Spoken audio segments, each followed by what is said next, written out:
Friends, కోట్ల రూపాయలు పోసి కొందామన్నా దొరకని అందం. ఒక పేదింటి అమ్మాయి, పూసలమ్ముకునే అమ్మాయి కుంభమేళాలో తారసపడింది. ఇంటర్నెట్ చూస్తున్న వాళ్ళు ఈమెను చూడని వాళ్ళు ఉండరు, ఈమె గురించి తెలియని వాళ్ళు ఉండరు.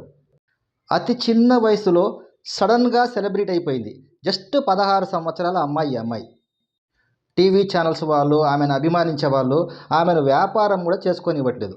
ఎందుకంటే ఆమెతో ఒక వీడియో చేసి నెట్టింట్లో పెడితే అది మామూలుగా వైరల్ అవ్వట్లేదు. పేదింటి అమ్మాయి అయినా ఎథిక్స్ ఉన్న అమ్మాయి. 5,000 रुपए मोना, मैं तुम्हें 5,000 रुपए गिफ्ट డబ్బులు ఇస్తంటే ఎంత కోపం क्योंकि చూసారా तुमने बोला అమ్మాయికి? कि मेरा वीडियो बनाओ मर्जी से, लेकिन जबरदस्ती मैं नहीं बनाऊंगा, ठीक है? क्योंकि तुम गिफ्ट मान गए, बहन मान गए, ठीक है? ये नहीं लोगे? नहीं। तो पैसे ही नहीं लोगे, वीडियो नहीं बना रहे हो, ऐसे क्यों?